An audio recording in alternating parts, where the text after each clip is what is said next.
At around 9 p.m. on March 3rd, 2022, a 31-year-old woman named Corey Richens tucked her 3 young sons into their beds and then headed downstairs to her kitchen inside of her luxurious home in suburban Utah.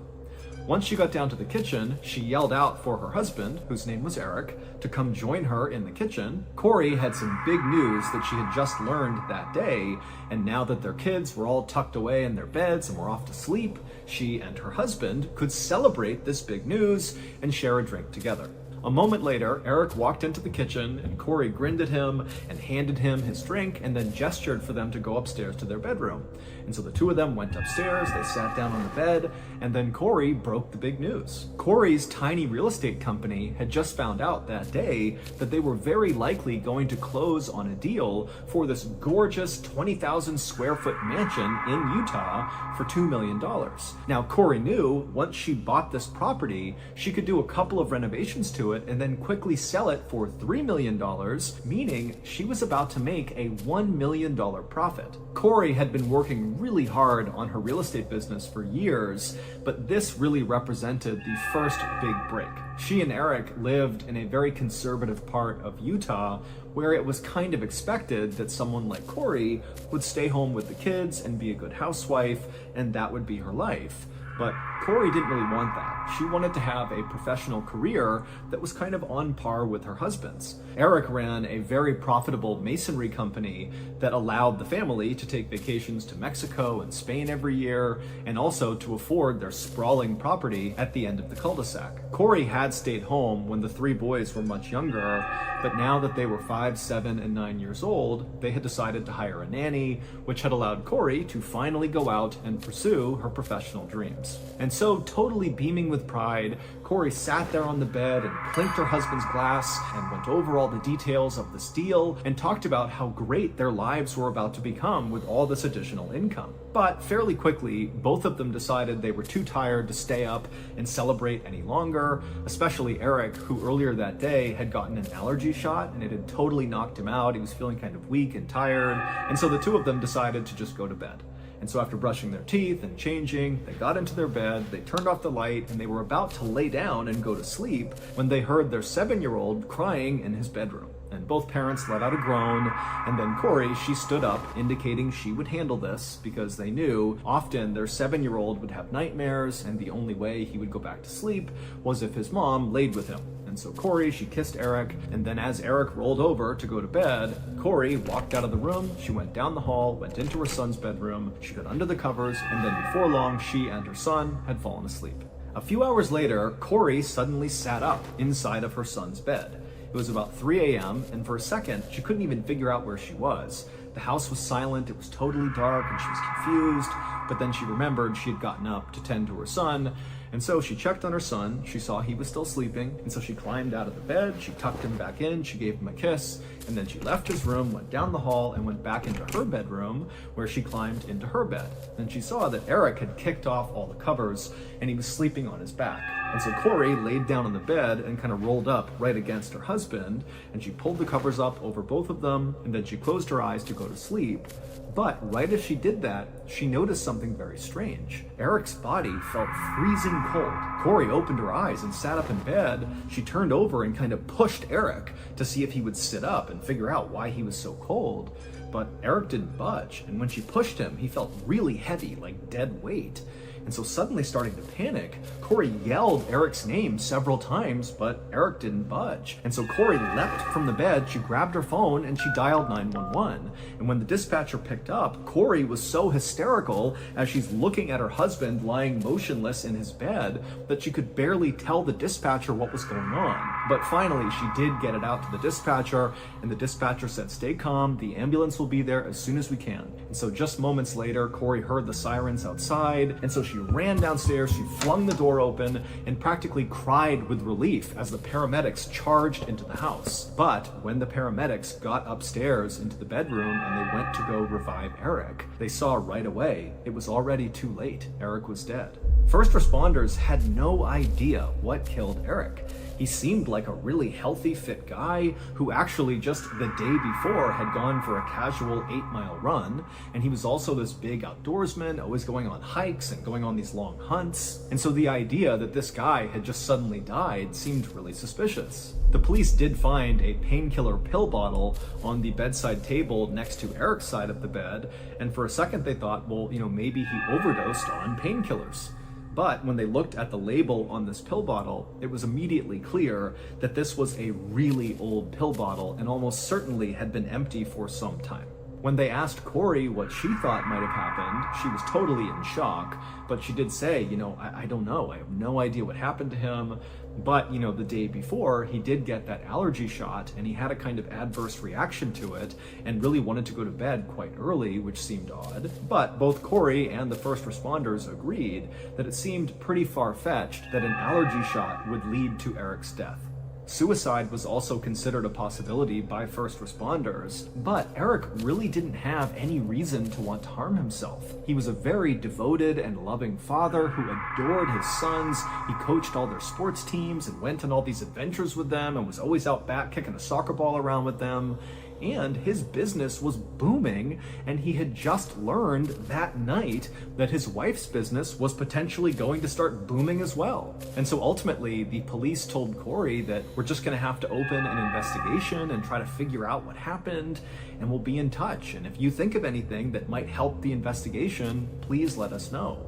And Corey said, of course, I'll tell you, but she really wasn't listening. All she was thinking about was her 3 sons who were still sleeping in their beds and had no idea their dad was now gone. Over the next few weeks, while the family waited for autopsy results, Corey really focused her energy on her 3 boys who were really hit hard by the loss of their dad. Eric had been such a hands-on father that his absence was enormous in these boys' lives. The 5-year-old kept asking, "Where's Dad and when can I see him again?" The older 2 boys, who did sort of understand that their dad was dead, would also ask questions like, well, can Dad still see us or can Dad still hear us? And these questions broke Corey's heart because she did not have an adequate answer to any of them. And so she tried to find a children's book online and in bookstores that dealt with grief in hopes that that would kind of help her sons deal with what they were going through. But none of the books she got helped at all.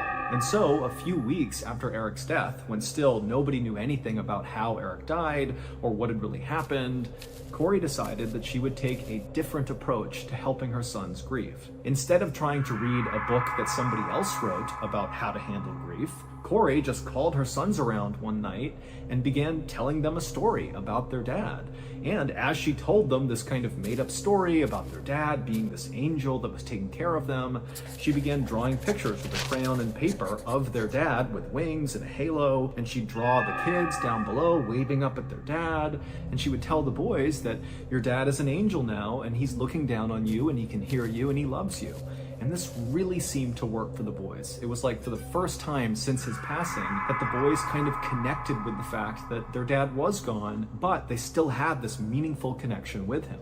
And so very quickly, Corey's stories about their dad and the illustrations that would go with them became a ritual. Every night, Corey would tell these stories and draw these pictures. And so as the days and weeks went by, with still no word and no closure about what happened to their dad, Corey had a sort of epiphany. These stories Corey told her kids about their dad and how now he was this angel looking out for them. She could see firsthand how powerful it was and how really it was helping her sons cope with this loss. And she thought, why don't we turn our stories and all these illustrations into an actual grief book for kids?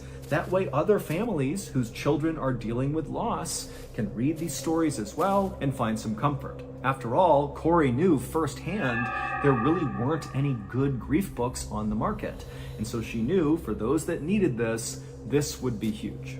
On April 13th, so 6 weeks after Eric had died and several weeks after Corey and her kids had begun officially writing this kid's grief book, Corey was backing out of her driveway when from the other end of the cul-de-sac, she saw a police car coming down the way, and it was the lead detective on Eric's case, Detective Woody. As the detective came down the road, he was waving to Corey, clearly getting her to stop for a second. And so Corey, she parked her car, she hopped outside and went up to talk to him. And immediately, Detective Woody got out of his car, he walked up to Corey, and with a grave look on his face, he told her that he had some big news for her and it was going to be pretty upsetting, but he knew he had to tell her in person and right away. He told her that the autopsy results were in, and they determined that Eric had not died of natural causes. He had actually died from a fentanyl overdose. Fentanyl is a very powerful opioid that's often mixed with heroin, and just a little bit of fentanyl can kill someone.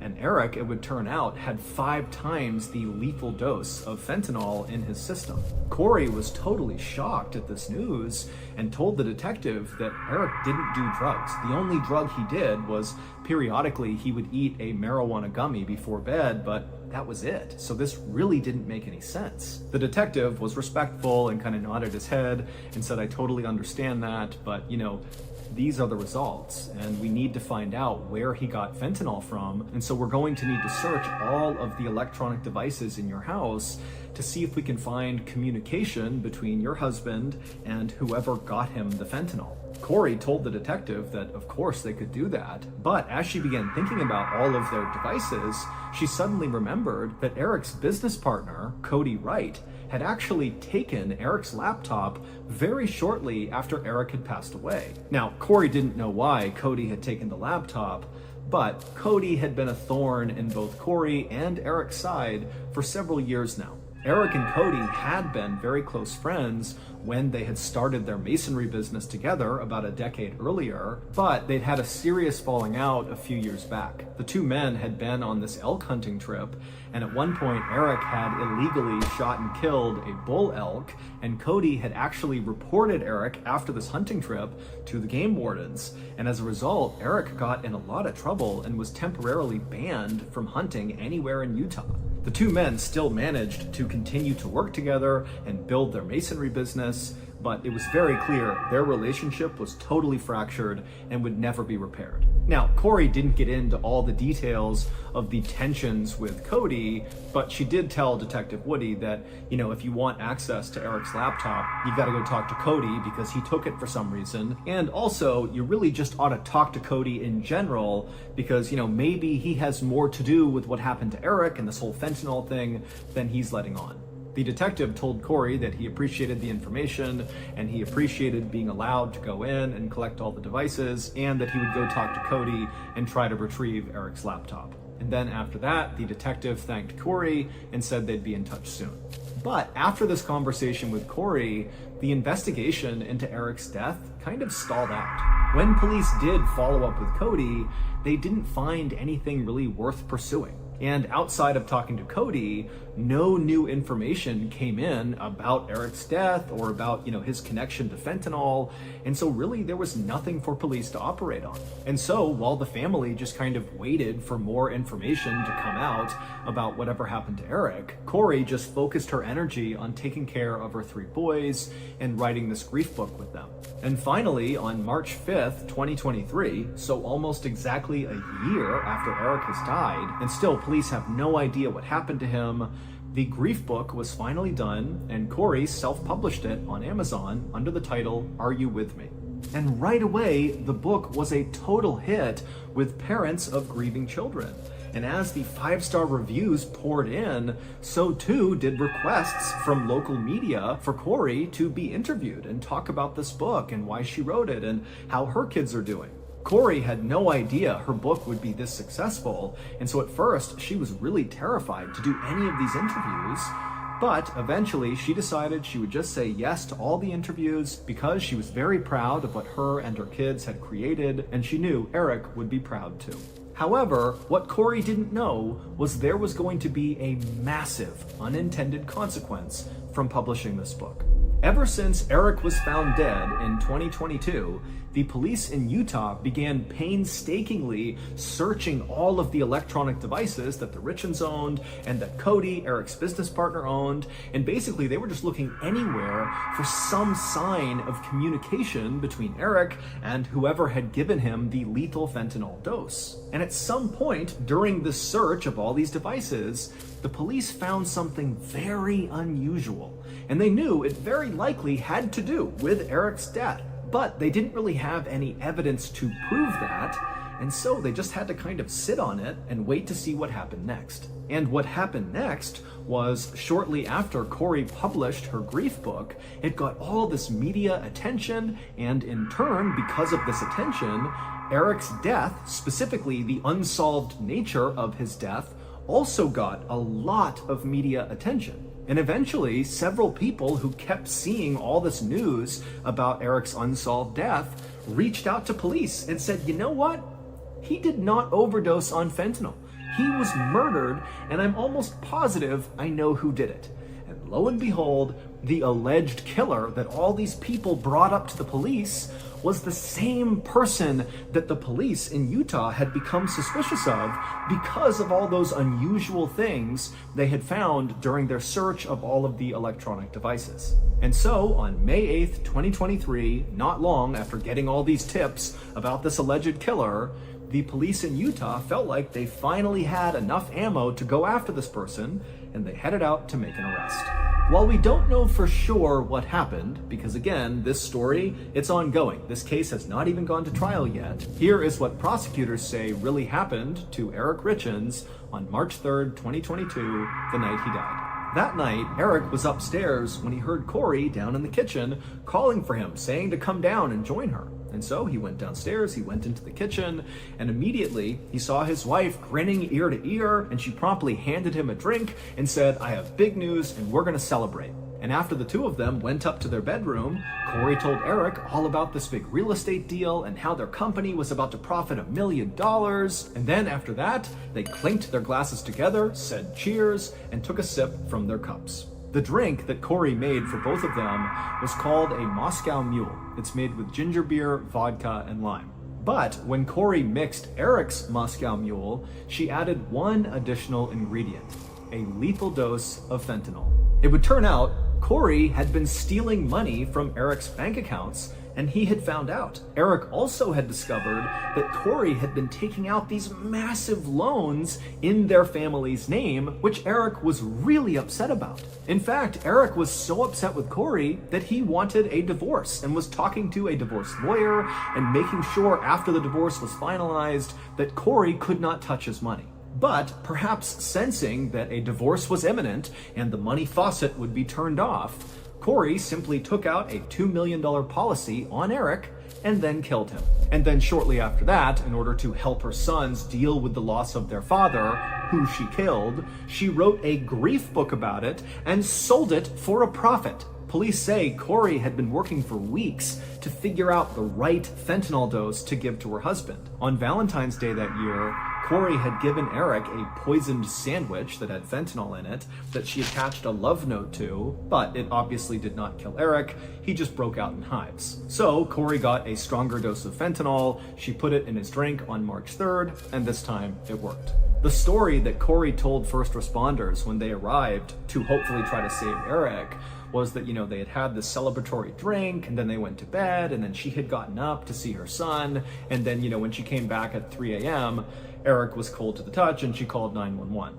But in reality, after she poisoned her husband and he's laying there still on the bed, slowly dying from this overdose, she just got up and paced around the house for several hours, Googling things like how to destroy electronic evidence and luxury prisons for the rich in America. These searches were, of course, the highly unusual and suspicious things that the police saw when they looked through all those devices during the initial part of the search. But as much as it made them think Corey likely had something to do with this, they didn't have enough to actually arrest her. However, after Corey published her grief book and went on this big tour promoting her grief book, Eric's family, who's watching this happen on TV and listening to the radios, they just couldn't take it. It disgusted them because they secretly believed that Corey had killed Eric over money. They didn't like Corey to begin with, and it just felt like she did this, and now she's profiting on Eric's death.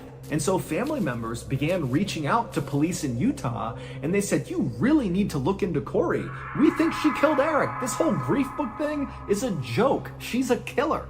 Ultimately, it was those calls from Eric's family to the police combined with Corey's very unusual and suspicious search history and electronic activity on the night that Eric died, that allowed police to arrest her at her home on May 8th, 2023. Corey, who denies any wrongdoing and says she did not kill her husband, is currently charged with aggravated murder, which could lead to the death penalty if she's convicted. She's being held without bail while she awaits trial, and her book, Are You With Me?, is no longer being sold on Amazon. On the morning of June 25th, 2007, a 28-year-old man named Mike Barnett woke up to the sound of pounding rain on the roof of his home, which was located in Hull, which is a city in northern England. Mike groaned as he rolled out of bed. It had been raining like this for the past month, and he and the rest of the people in Hull were just totally over it.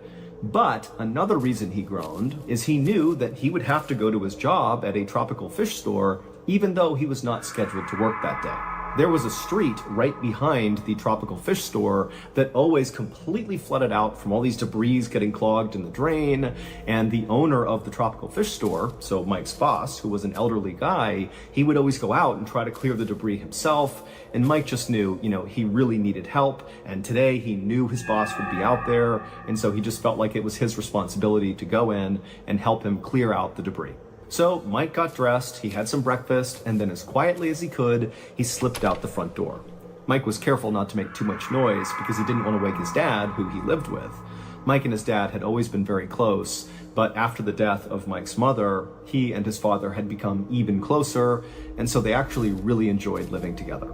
But Mike also knew that his dad was very protective of him and very likely would not like the idea of Mike going out in this horrible storm to go try to clear debris in a flooded out street. It just was too dangerous. And Mike just didn't want to deal with that right now, and so he was able to slip out without waking up his dad.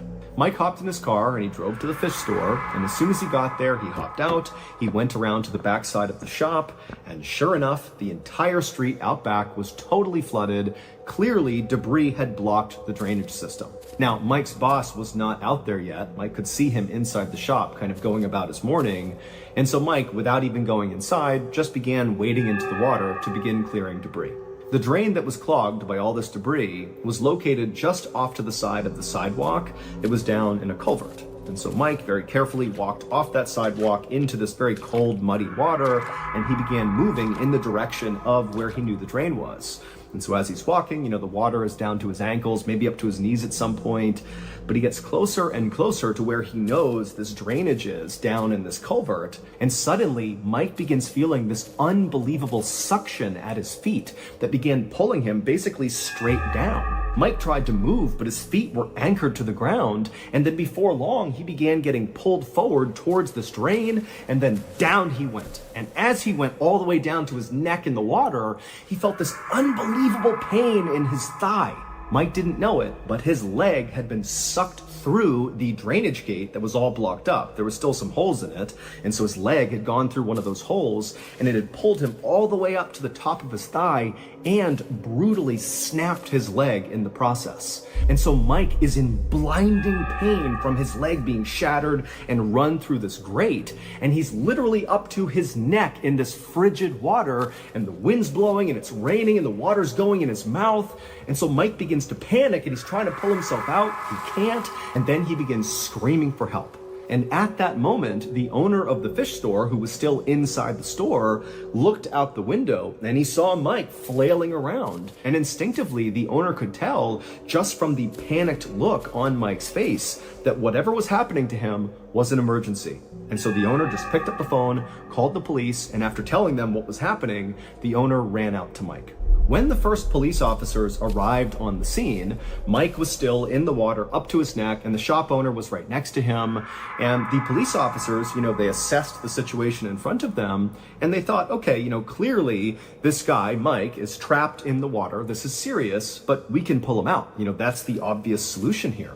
And so the two officers walked up to Mike, they waded through the water and got on either side of him, kind of pushing the shop owner out of the way. And then the two officers grabbed Mike's shoulders. These are strong police officers, and they began pulling on Mike. And as soon as they did, Mike let out this unbelievably loud scream of just pure agony. And in fact, his scream was so guttural that the two officers let go and were kind of startled by it. And very quickly, these officers realized this situation is far worse than it appears. Because not only is this guy totally stuck and he can't be moved, but, they're looking around and the rain is still coming down and it's clear the water is still slowly rising. And because Mike's body was situated over the grate, he himself was causing even more blockage, increasing how much the street was flooding. Meaning the officers knew they had to get Mike out as soon as possible or he would drown. But over the next several hours, more police officers, firefighters, EMTs, Good Samaritans, everybody showed up on the scene, and there were so many attempts to get Mike out of the water, ranging from trying to cut the grate, but the water was too muddy so nobody could see through it, and the water was so strong that nobody could set the bolt cutters on the actual grate. And then at one point they even tied a winch around Mike and tried to pull him out with a Land Rover, but every intervention failed.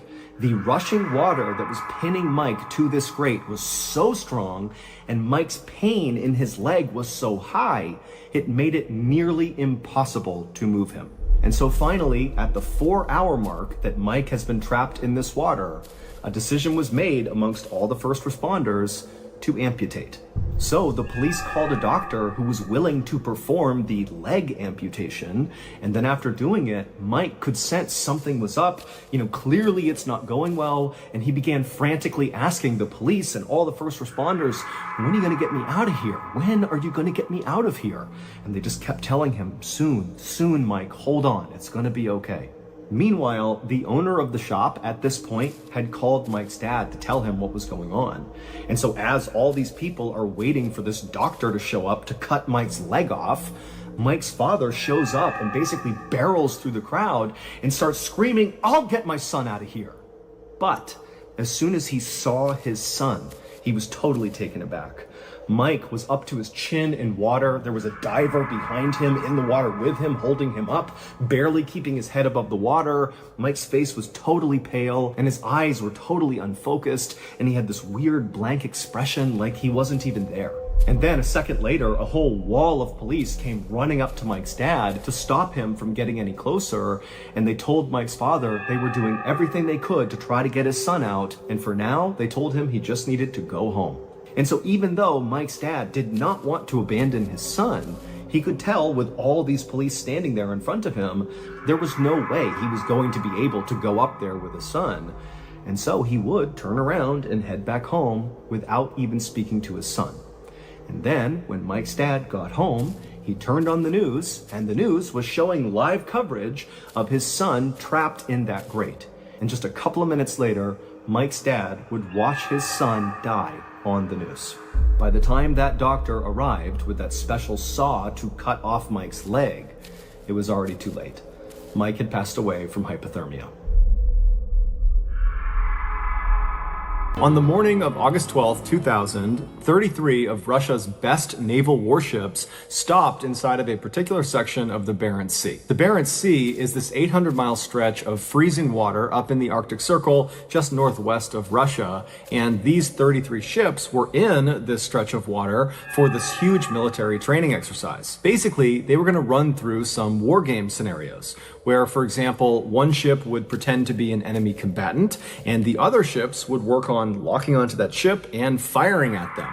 But of course, they wouldn't use real missiles or torpedoes, they would use duds that didn't actually explode. And so around 9 a.m., the man who was in charge of this entire operation, his name was Admiral Popov, and he was actually on board one of these 33 ships. He authorized one of the submarines that was out there to shoot 2 of their dummy torpedoes at a target, an enemy combatant, which was actually just one of the other ships. And so as soon as he did this, he was authorizing the start of this multi-day long exercise. And so all day and all night, they're doing these war game scenarios. And by the following morning, so 24 hours into this exercise, Admiral Popov stepped away from the action to speak with Russian reporters on the phone. And during this interview, he tells them that so far, the training exercise is going exactly to plan, and that it looks like it will ultimately be a huge success. However, there was a problem. At the same time, Admiral Popov is giving his remarks to the reporters about how well this exercise is going, the family members of some of the crews that were out there as part of this exercise, they heard a rumor that the exercise was not going to plan, that in fact, something bad had happened to one of the ships. But none of the family members had any more information beyond that. Even though this rumor was just that, a rumor, the family members of these crews that are participating in this exercise, they naturally became very worried. And so they all that morning began calling the naval base where the 33 ships had originated, asking for more information. And the phone operator on the base that was receiving all of these calls that morning at first was telling these family members that no, nothing's going on, I haven't heard anything, there's no issues. But eventually, this phone operator let slip that, in fact, they too had heard the rumor that something bad had happened, and they think it actually might be true. But when this family member who heard this pressured the phone operator for more information, the operator clammed up and said, I can't give you anything else. And so at that point, the family member hung up the phone and called the media and told them what was going on. And the media, as soon as they had the story, they went right to Admiral Popov and they said, hey, can you address this rumor? And he didn't. He did not respond to any of the media's inquiries. And in a weird way, that was kind of reassuring to the family members of these crews, because they're thinking, if Admiral Popov is just kind of ignoring this rumor and he's staying out there, out on the Barents Sea, still conducting this exercise, then certainly nothing bad could have happened. Right? And so for the rest of that day, Sunday, the family members of these crews and the media just kind of did nothing because there wasn't anything else to do besides wait to see if there was any new news coming out of this exercise. And the following day, on Monday the 14th, so 48 hours after the start of this training exercise, there would be news. Russian officials would go on TV and they would address the rumor by saying, well, yeah, it is true. Something did happen out during this exercise. The Kursk, which was the name of one of the submarines, that was one of the 33 ships that was part of this exercise, they experienced some minor technical difficulties that forced them to ground their vessel at the bottom of the Barents Sea. But don't worry, this is normal. We're in touch with them through the radio. Everybody is fine. We are pumping air and power into their submarine, and before long, we will have them back on the surface. There's nothing to worry about. Now, naturally, the family members of the Kursk crew specifically, they panicked when they heard this, because even though the government is acting totally confident that everything is fine, they did not feel confident that everything was fine. Their family members are trapped on the bottom of the ocean. But at the same time, they remembered the Kursk, the actual submarine, was a very special and very safe submarine. The Kursk was quite literally Russia's best ship. They had spared no expense on it. It was extremely expensive. And it was massive. It was bigger than 2 football fields put together. And it was constructed out of this very specialized, highly reinforced steel that allowed it to take a direct hit from a torpedo and just keep on going, no problem. It was also outfitted on the inside with all the latest and greatest technology. And so if you were going to be stuck at the bottom of the ocean inside of a submarine, you would want to be stuck inside of the Kursk. And so the families took solace in that. But over the next couple of days, despite the government reassuring everybody in the news that everything was fine, it's totally minor, we're going to have the Kursk up in no time, despite all that, the Kursk still had not been raised to the surface. And the government was not giving the families or the media any new information. And so in this kind of void of no real information, the families began to panic and the media began to speculate. Did the Kursk really suffer from minor technical difficulties like the government was saying? Or was this something more serious? This question would be answered on August 21st, so 9 days after this training exercise had begun, when a Norwegian dive team, they were out there to assist in the recovery effort, they were able to dive down to the Kursk, and they actually got inside of the submarine through an escape hatch. An escape hatch is like this watertight closet that kind of sits on the outside of the submarine, and it allows people to go in and out of the submarine without flooding it. And once these Norwegian divers got inside of the Kursk and had a look around, they were totally shocked at what they saw. While the exact details of what happened inside the Kursk are still debated today, and probably will be for some time, there is one aspect of the story that is more or less universally accepted, and that is what happened inside of compartment number 9. The Kursk was divided into 9 watertight segments called compartments. Number 1 was at the front of the submarine, and then it went 2, 3, 4, all the way down to 9 in the very back of the submarine. And the reason we know what happened inside of compartment number 9 is because a 27-year-old Kursk crew member, Dmitry Kolesnikov, told us. Dmitry was born into a family of submariners. His father was a submariner, and his father's father was a submariner, and Dmitry idolized them, and so growing up, that was all he ever wanted to be. And in the late 1990s, his dream would become a reality when he commissioned as a naval officer in the Russian Navy and was given orders to serve on board the Kursk. 4 months before this training exercise out in the Barents Sea, Dmitry met and very quickly married a high school teacher named Olga, and right after their wedding, one of the first things he did is he brought her on board the Kursk for a tour.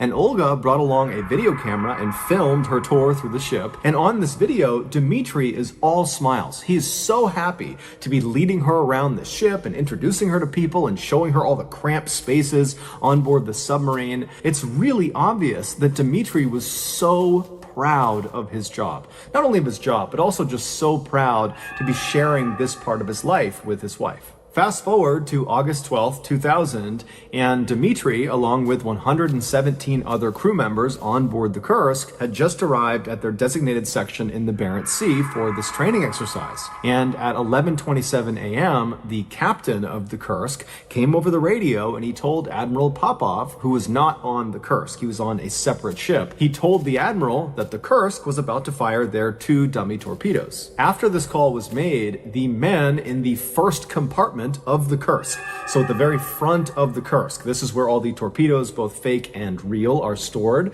they began loading these 2 dummy torpedoes. Meanwhile, Dmitry was all the way back in the 7th compartment, the engine room. That was where he was stationed. He was actually in charge of everybody who worked in the 7th compartment. And so as these 2 dummy torpedoes are being loaded, Dmitry and his men, there weren't that many of them, they were twisting dials and pulling levers, when all of a sudden there's this really loud crashing sound, and then the ship shudders and then jolts hard to one side, as if someone had grabbed the front of the submarine and just forced it to one direction. What Dmitry and the men in the 7th compartment could not have possibly known was that one of the real torpedoes in the first compartment had malfunctioned and it exploded. But because of how well built the Kursk was, how strong the exterior walls were, this torpedo, as advertised, did not puncture through it. It did a lot of damage and caused a massive fire, but the sub was not sinking. So back in the 7th compartment, Dmitry, he stands up from being jostled to the ground, and the alarms are going off and everything is totally chaotic. Everyone's asking what's going on. And Dmitry, he takes charge and he tells his men to follow the emergency protocol, which was to seal the watertight doors of your compartment. And so in this case, he sealed both the doors, one leading to the 6th compartment and the other leading to the 8th compartment. There's a lot of reasons for why they do this, but in essence, if there's a leak somewhere in the submarine, by sealing off your compartment, you protect yourself from being flooded. As Dmitry and his men are sealing these 2 doors, they would have begun to see and smell smoke as it came in through the ventilation ducts, because there was now this uncontrolled fire raging at the front of the submarine. They also would have felt the submarine suddenly pitch upward at a very steep angle as the captain of the Kursk desperately tried to surface. But before they could reach the surface, that uncontained fire reached the other live torpedoes and it set off this almost instantaneous chain reaction of explosions. This second collective blast killed virtually everyone in the front half of the submarine. Either the blast itself blew them apart, or once this hole in the front of the submarine, because the second blast did puncture the walls, once that hole was created, all this Arctic water began flooding into the submarine. So if you didn't get killed by the blast, you very quickly drowned. The only people who survived the first and second explosions were anyone in the 6th compartment going backwards, so 6, 7, 8, and 9. And so Dmitri and the other men in the 7th compartment, they would have been definitely badly shaken up from that second explosion. That completely rocked the submarine and sent them tumbling all over the place. But they would have been very alive and very aware of the terrible situation they were in. And so I would imagine that Dmitri and the others tried to grab onto any of the piping or anything they could as the submarine, because the control tower has been destroyed, just angled straight down and began careening downward. At 11:32 a.m., just 4 minutes after that initial explosion, the Kursk slammed nose first into the ocean floor 350 feet below the surface, and then the back half of the Kursk came down to rest. We don't know exactly what happened on board the Kursk for those first 2 hours after they hit the ocean floor. What we do know is they had power, so there was light inside of the submarine. Also, the air purifiers were still working, so despite the chemicals and smoke that was in the air, it was relatively easy to breathe. During those first 2 hours, we also know that at some point, Dmitri and the other men in his compartment must have heard banging coming from the 6th compartment, because remember, they had sealed off the doors both to the 8th and the 6th compartment. And so Dmitri decided to break emergency protocol, and he opened the door to the 6th compartment to allow any of the survivors that were banging on the door to come into their compartment. And when Dmitri and his men opened that door and looked into the 6th compartment, they would have seen that it was rapidly flooding, and most likely anybody forward of that compartment, so 5, 4, 3, 2, 1, they were already dead. By 1:30 p.m., Dmitri and his men in the 7th compartment and the other survivors from the 6th compartment, they were forced to retreat from the 7th over to the 8th compartment and then finally into the 9th compartment because of flooding. Even though they had sealed off their watertight doors, the walls were no longer watertight because this huge explosion had sent shrapnel flying down the body of the submarine, puncturing holes in all of the walls. And so it didn't matter if you shut your watertight door. Eventually, as one compartment would fill up, it would begin leaking through all the cracks in the walls. And so Dmitri and all of the people he was with, they would have been very aware of that. And so by the time they got all the way back to the 9th compartment, the very back compartment, there was nowhere else to go. The water was going to eventually reach them, and they were doomed unless they got rescued or if they left out of the escape hatch. Despite how absolutely terrifying this situation must have been, Dmitri remained calm. In fact, he was so calm that he pulled out a piece of paper as he's sitting in this cramped 9th compartment with these 22 other men, and he writes the date and time in the corner, and then he begins to kind of describe what had happened. He talks about there being an explosion, and he thought he and these 22 men were the only survivors, and he says they're now trapped in the 9th compartment, and they have to wait for rescue. He also talks about how they had considered going out the escape hatch, but apparently it hadn't worked. After Dmitri wrote this very neat, very legible, very organized note, he folded it up and put it in his pocket, and then for the next hour and a half, he sat inside of the 9th compartment with the 22 others, and the power went out, which thrust them into absolute pitch darkness. I mean, completely black inside of there, and the temperatures, because the power was out, suddenly began to plummet.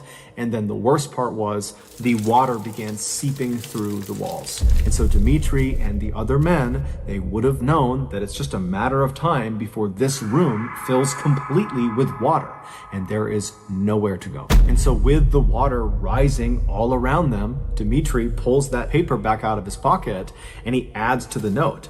And this time, his handwriting is barely legible. And it's because he's probably suffering from hypothermia, so he's shaking. He can't see what he's writing. In fact, he writes the words, "I'm writing blind," to indicate it's totally dark in the room. And in this second note he leaves on this piece of paper, which was dated and time-stamped an hour and a half after the first one, Dmitri indicates that he does not think he's going to survive. It's very clear none of them think they're going to survive. Then, with the remaining space on this piece of paper, Dmitri writes this very loving and very thoughtful message to his wife and his family, saying goodbye. And then his final words on this note are, "Regards to everybody, no need to despair, Kolesnikov." After he wrote this second message on this note, he folded the paper up, put it in his breast pocket, and then in total darkness, listening to the sound of water rushing into the room, he and the other 22 damned souls prepared to die. We don't know how long Dmitri and the other 22 men survived in compartment 9, but experts say the entire Kursk submarine was completely flooded 8 hours after the initial explosion. One of the most heartbreaking aspects of this case is that Dmitri and these 22 other men could have potentially been saved if the Russian response was a little bit more urgent and coordinated. Despite 2 of these ships, including the ship that Admiral Popov was on, hearing and feeling the second explosion that the Kursk experienced, nothing was done about it. It was reported, but no one really did anything. And then when no one could get in touch with the Kursk after they had said they were going to fire those 2 dummy torpedoes, everybody else, all the other ships, Admiral Popov, they all just said, you know what, I'm sure it's just their radios and they're fine and they'll be in touch soon. And so it wasn't until later that evening when the Russian Navy even figured out there was a major problem with the Kursk, that the Kursk has vanished. And then it would be several hours before they even got a rescue submersible in the water down to the Kursk. And then once it was down there, they could not latch onto the escape hatch on the submarine. And so even if there were survivors inside of the submarine, they would not have been able to exit into this rescue submersible. And so for days and days, the Russians struggled to try to get inside of the submarine and kept turning down foreign aid from Norway, from America, from Great Britain. And then finally, 9 days after the Kursk had sank, the Russians did accept foreign aid, and that's when the Norwegian dive team, they went down and they were able to open up the escape hatch. And when they went inside the submarine, they saw it was completely flooded. There were bodies floating everywhere.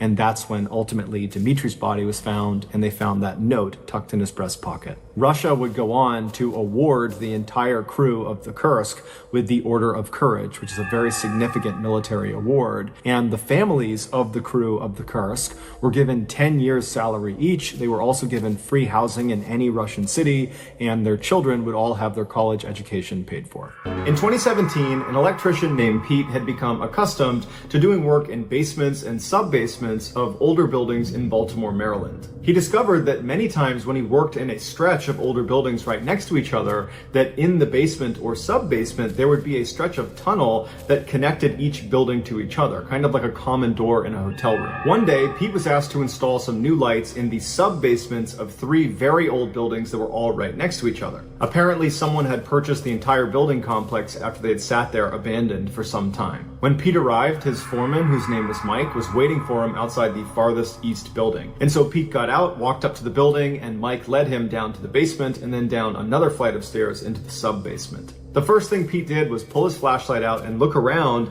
and see if there was a tunnel connecting to the adjoining buildings, because if there was, it would make his life a lot easier. And sure enough, he shined his light to the west and there was a tunnel. And so he knew he wouldn't need to lug his gear up and over after he was done with each building. After that, Pete and Mike set up floodlights inside of that first sub-basement they were going to be working in, and then they put their gear on and they got to work. After a few hours of Pete being really focused on what he was working on, he looked up and realized Mike was gone, and he assumed he must have gone upstairs for a lunch break. And Pete, who had had a really big breakfast, wasn't that hungry, but wanted to take a break, so he decided instead of eating, he would just go explore the other sub-basements. So Pete walked over to that first tunnel that went into the second building. He walked through it. It wasn't very far, maybe 5 or 6 feet to get into the next building. Once he got into that second building, it was totally dark because neither he nor Mike had actually gotten in there yet. And so Pete pulled his flashlight out and he scanned around the room, and he saw directly on the other side, still going west across the building complex, was yet another tunnel connected to the third and final building. And so Pete walked through the second sub-basement, shining around, looking for anything interesting. There was nothing down there. He got to that tunnel, he walked through, and he entered into the third and final room of the entire building complex. And so he lifted his flashlight up and he scanned around the room, and he was shocked when on the other side, still going west as if there was a fourth building, there was another tunnel. Pete kept his flashlight trained on this tunnel, and he's thinking to himself, did I get something wrong here? Is there really 4 buildings? Because I'm almost positive there was 3. There shouldn't be a tunnel over there because there's no more buildings.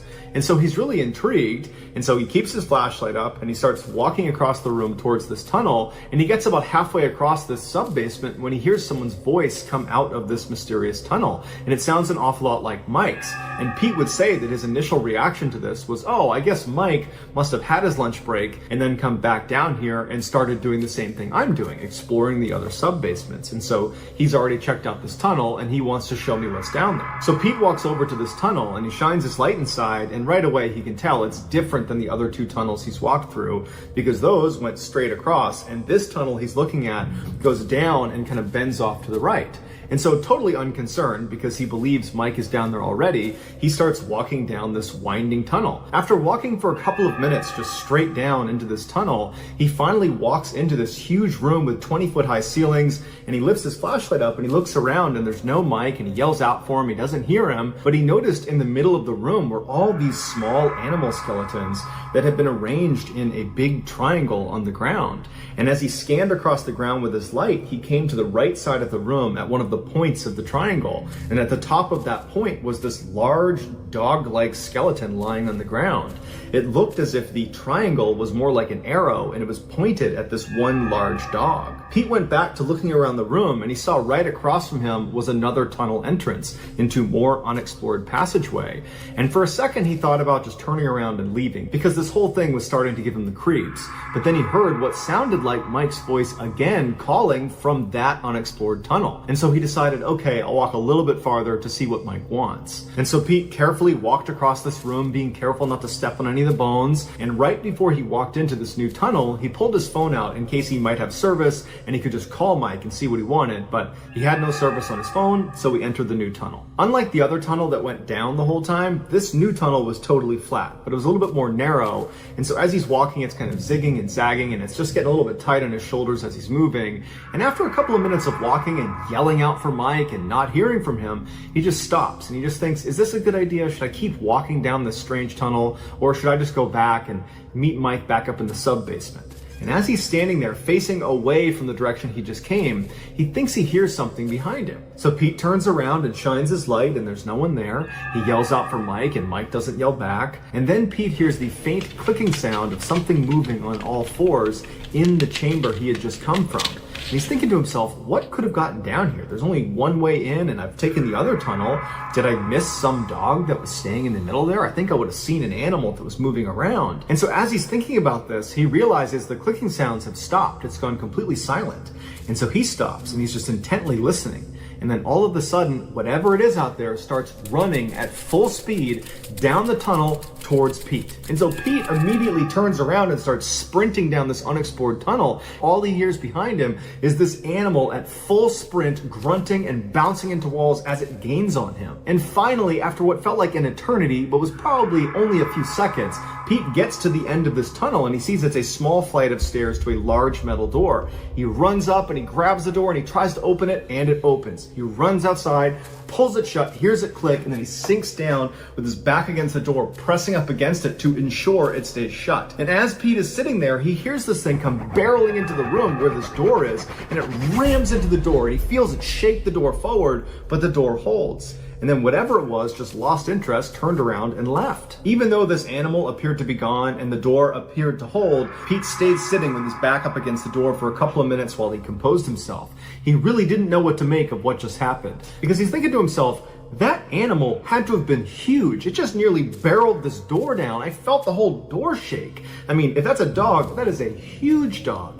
And also, where's Mike? Mike's the whole reason I went into this tunnel in the first place. He was calling to me, or so I thought he was, and I never saw him. And so Pete's totally confused, and he's traumatized, and he's looking around, and he's finally taking stock of where he is, and he realizes he's under one of the docks of what would turn out to be the Four Seasons Hotel, which meant he was at least about a half-mile away from where he had started in the sub-basement of those buildings. Pete stood up and made his way up to the sidewalk where he called Mike. And Mike was very confused at what Pete was telling him, because he said, I never went into that tunnel. I never went into the other sub-basements. At my lunch break, I just went upstairs and got a bite to eat, and when I came down, you were gone. And so Pete started talking about the animal he saw, and as he was describing it, he's thinking to himself how crazy he must sound, and he began to realize that it had to be, a stray dog got in there, and he just must not have seen it, and that was it. And so after they hang up, Pete is left thinking to himself, if that was a stray dog, then what were those bones arranged in that triangle for? And why did they seem to be an arrow pointing at that other bigger dog? And also, who was yelling to me inside of the tunnel if it wasn't Mike? But when Pete and Mike got back to those old buildings, they did not do any more exploration. It was like they were just not going to talk about what happened. Instead, they put a fold-up table in front of that tunnel that led down to the room filled with bones and whatever animal was down there, and they rushed the job in all the sub-basements, got all the lights up as fast as they could. The last thing they did was they moved the table back out of the way and then ran up out of the building and never looked back. At around 9 p.m. on October 26, 2009, a 19-year-old college student named Miyako Hiroka bagged up the last bit of trash inside of the ice cream parlor where she worked, and she dumped it into a bag and she tied that bag up. It was closing time, and so Miyako looked around the inside of the parlor, made sure everything was where it was supposed to be, and then she flipped off the lights, threw her purse over her shoulder, she grabbed that bag of trash, she headed outside the parlor, she shut and locked the door, she dumped the trash in a nearby bin, and then began walking towards the exit of the mall, which is where this parlor was located. It was inside of this big mall. Miyako went to school in a city called Hamada City, which is located on the coast of Japan in an area called the Shimane Prefecture. And Hamada City was a totally beautiful and very remote location with these amazing beaches and unbelievable mountains with all these ski resorts on it.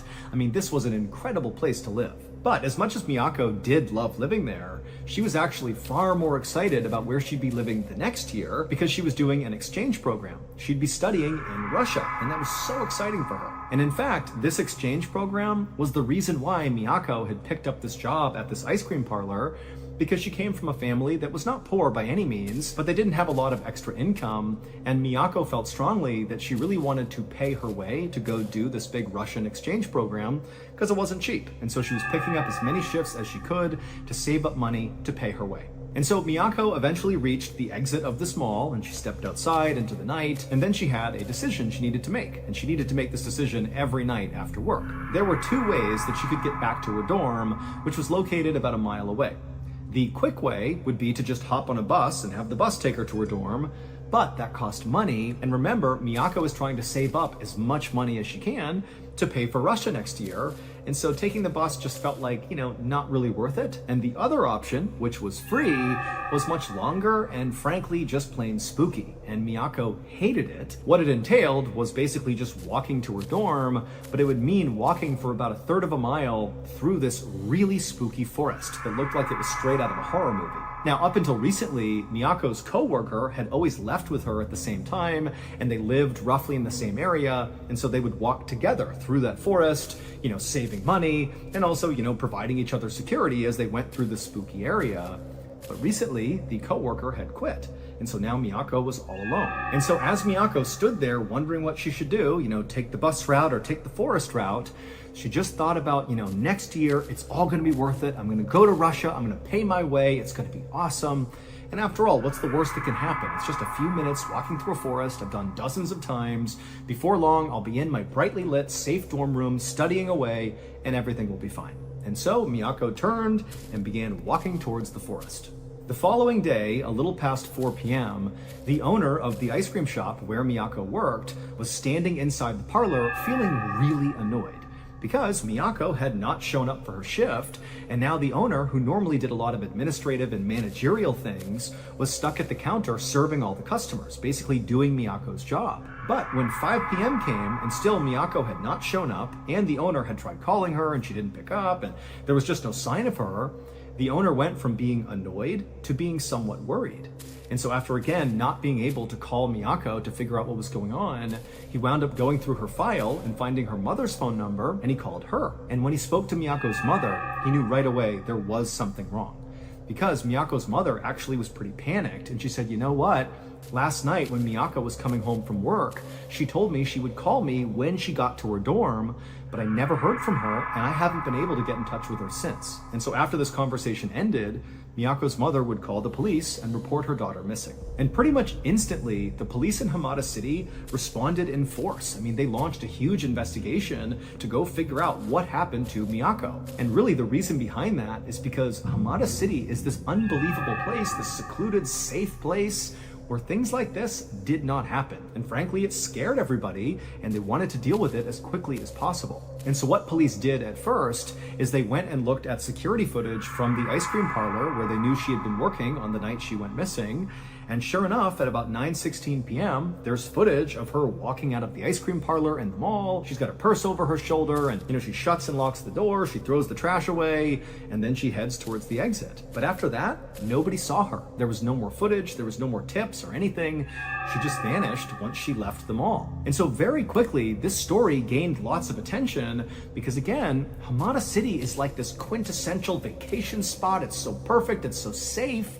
And to have this girl just go missing, it was scandalous. And so it made the news all over Hamada City, and also people who lived in Hamada City were suddenly on edge at night. What's out there snatching people up? In fact, Miyako's college, during the few days following her disappearance, they set a curfew for all their students. Like, all their students had to be back in their dorms at a certain time to keep them safe. But again, despite the police really leaning into this case from the jump and putting all their manpower and all their resources into this, they really had no idea what happened to Miyako. Then, on November 6th, 2009, so 11 days after Miyako went missing, a man who was hunting for mushrooms up on this mountainside about 15 miles away from the ice cream parlor believed he spotted this beautiful mushroom sitting underneath a few fallen leaves. And so excited, the guy runs over and he begins moving away the leaves to grab this big meaty mushroom. But as soon as he grabbed the skin of this mushroom and began to pull, he stopped. And then he quickly turned and began sprinting back down the path that had brought him up here. And as he was running, he pulled his phone out and he saw he had no service, and he just kept on running and holding the phone up, looking for service. And then finally, when he was about halfway down the mountain, he saw he had service in his phone and he called the police. And the second the dispatcher answered, this man began screaming, "I found a human head!" When police arrived on that mountainside where this man claimed to have found a human head, well, they confirmed he was right. They found Miyako's severed head right underneath those leaves. And the reason this guy thought her head was a mushroom, a dark-colored mushroom, because it was obvious that Miyako's face had been so badly beaten and it was all black and blue before she lost her head. And so this mushroom hunter had literally thought that was a big, big mushroom. And so at this point, the Hamada City police shifted their area of search from around the mall and the ice cream parlor where they thought they would find Miyako to this forested mountain area where her head was found. And now, of course, it was no longer a search and rescue, it was a recovery mission. They're just looking for the rest of Miyako's body. And over the next couple of days, as police searched this forested mountainside, they would find different parts of Miyako all over the place. And then after they had found, all the pieces to Miyako, the running theory, based on what they were seeing, is that very likely she had been strangled to death, and then her body was burned, and then she was dismembered and scattered throughout this forested mountain area. But there was very little evidence about who had actually done this to Miyako.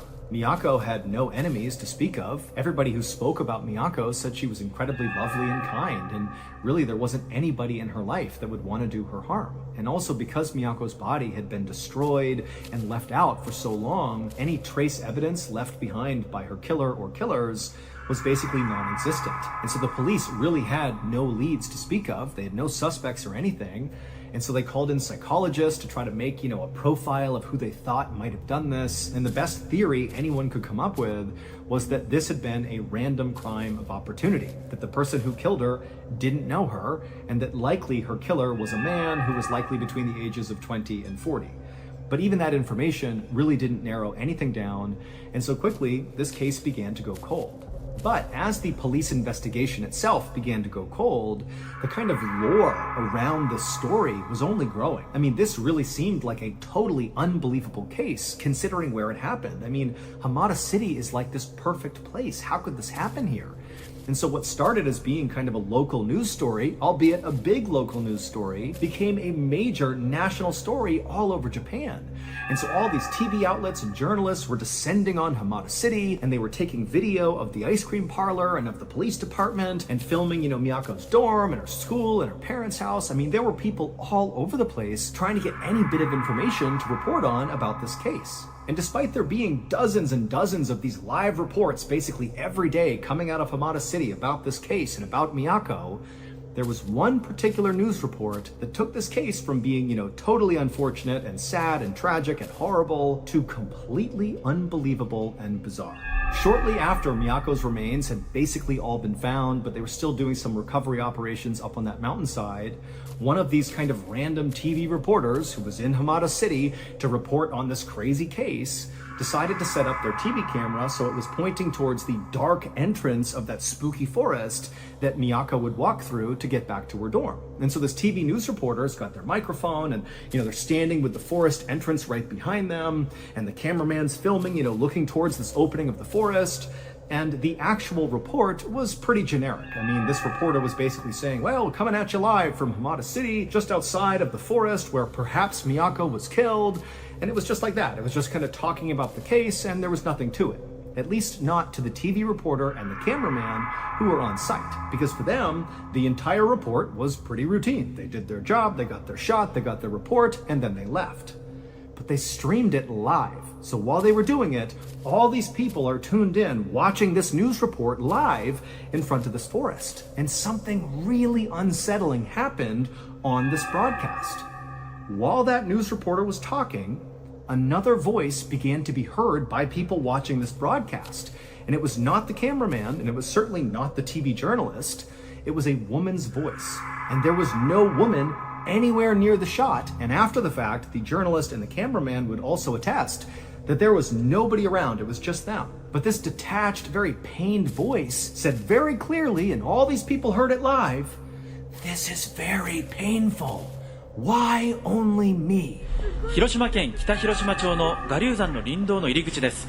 今日の捜索は午後5時で終了し、私の後ろに張られていた規制線も現在は解かれています。 And so after this news report happened, this story, this case about Miyako, went from being just a Japanese story to being like an international sensation.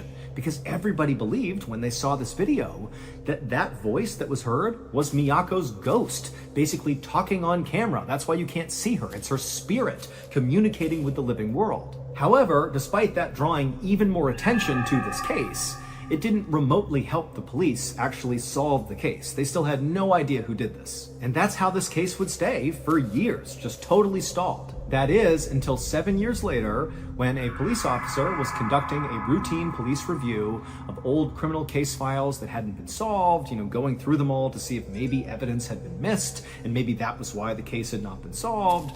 And so this police officer is looking through all these case files, and when they landed on the Miyako case, they did discover a piece of evidence that had been totally overlooked. It was the file of a convicted sex offender named Yoshiharu Yano. Yoshiharu was a 33-year-old man who had served time in prison for assaults on 3 different women in Tokyo, which is 500 miles away from Yamada City, where Miyako was killed. And because of that 500-mile gap between Tokyo and Hamada City, Yoshiharu had been completely overlooked in terms of being a suspect in Miyako's murder. It just seemed like he was too far away to be involved. But the police officer who was doing that routine review, they discovered that right before Miyako was murdered, this Yoshiharu guy had been let out of prison and decided to live in Hamada City. And on the night Miyako was killed, when she decided to walk into that forest, well, they found security footage of Yoshiharu's car driving along around that forest and up near that mountain where Miyako's remains were all discovered. And so this investigator who discovered this piece of information got permission from higher-ups to search Yoshiharu's home where he was living right then. And when they searched his home, they discovered a digital camera with 40 photos on it that would explain what happened to Miyako. It was very clear Yoshiharu had murdered Miyako because some of the pictures contain photos of Miyako and they are just horrible. But figuring out who Miyako's killer was not the end of this case. In fact, it wasn't even the most shocking part of this case. The most shocking part of this case is what happened to Miyako's killer, Yoshiharu, basically right after she was murdered, and that voice, that detached female voice, was heard on that TV news report. 7 years earlier, right around the time that Miyako's head had been found, and also after that voice had been heard on the TV newscast, some people who were driving in a car north of Hamada City began calling the police to report something very strange.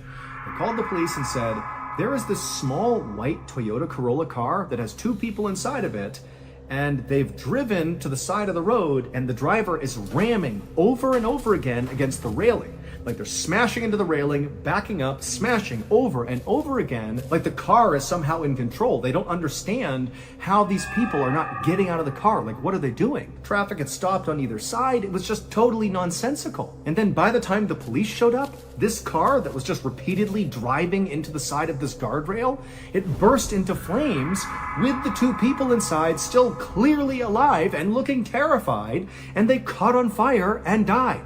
Now, at the time, this did make the news. It looked very much like some sort of weird murder-suicide where the driver had intentionally, driven the car until it burst into flames and killed themselves and also their passenger. But it didn't really amount to more than just a really weird news story because there was no connection to the Miyako case. This is like a totally isolated thing. However, 7 years later, when that police officer discovered the link that Yoshiharu was in Hamada City, and then they figured out, yep, Yoshiharu was the killer, well, suddenly, that totally weird murder-suicide took on a whole new meaning because the driver of that car was Yoshiharu and the passenger was his mother. And again, from eyewitness testimony, it didn't really make sense the way this all happened. It was almost like the car was possessed or something, that, the passengers couldn't control it. Now, who knows if that's true, but when you combine it with the sound of that female voice on the TV news camera that everybody assumed was Miyako's ghost saying, "This is so painful, why only me?" Suddenly those words took on a new meaning. People thought, you know what it is? Miyako's ghost must have taken control of that car and made sure not only Yoshiharu suffered and died, but his family member died as well, that she was seeking her revenge on her killer.